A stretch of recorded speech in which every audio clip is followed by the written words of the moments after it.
Hi అండి, నమస్తే. Welcome to our channel. ఈరోజు వీడియోలో టేస్టీగా అండ్ క్రిస్పీగా దోశలు ఎలా తయారు చేసుకోవాలో చూద్దామండి. ఈ దోశలని నార్మల్ బియ్యంతో కాకుండా ఉప్పుడు బియ్యంతో తయారు చేసి చూపిస్తానండి. ఆల్రెడీ బియ్యంతో ఇడ్లీని ఎలా తయారు చేసుకోవాలో ఛానల్లో పోస్ట్ చేశానండి. లింక్ డిస్క్రిప్షన్లో ఇస్తాను, ఒకసారి చెక్ చేయండి.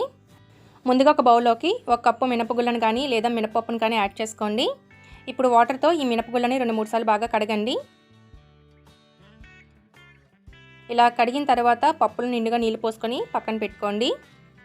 అలాగే మరొక బౌల్ తీసుకుని అందులో 2 కప్పులు ఉప్పుడు బియ్యం అంటే ఇడ్లీ రైస్ని యాడ్ చేసుకోండి. ఈ రైస్ మనకి సూపర్ మార్కెట్లో ఈజీగా దొరికేస్తాయండి. ఇప్పుడు దీనిలో వాటర్ పోసుకొని ఒక 2-3 సార్లు బాగా కడిగి తీసుకోవాలి.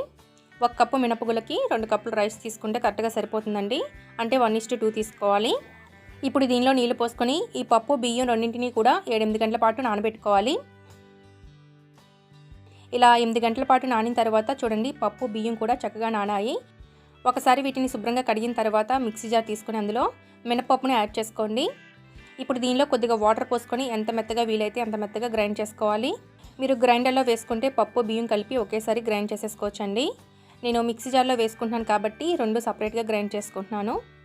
చూడండి, ఇలా మెత్తగా బ్లెండ్ చేసుకొని ఒక బౌల్లోకి ట్రాన్స్ఫర్ చేసుకోండి.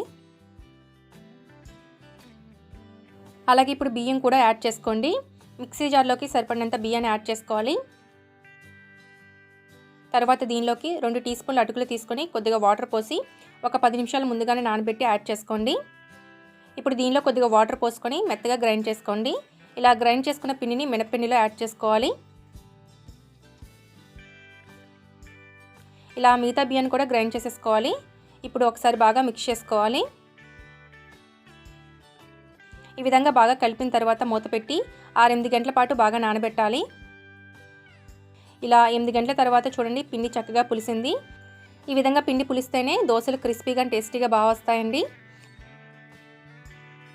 ఇప్పుడు ఒకసారి బాగా మిక్స్ చేసుకోవాలి.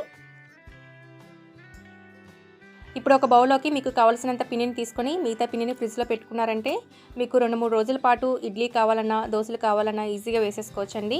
ఇప్పుడు దీనిలో టేస్ట్కి సరిపడా సాల్ట్ అలాగే కొద్దిగా వాటర్ యాడ్ చేసుకొని బాగా కలుపుకోవాలి.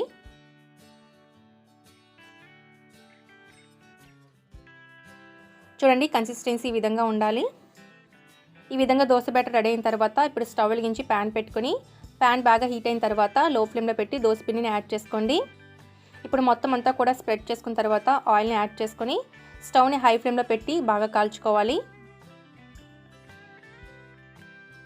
ఈ విధంగా క్రిస్పీగా కాలిన తర్వాత దీన్ని ఒక ప్లేట్లోకి తీసేసుకోండి. సేమ్ ఇలాగే మిగతా దోశలను కూడా వేసేసుకోవాలి.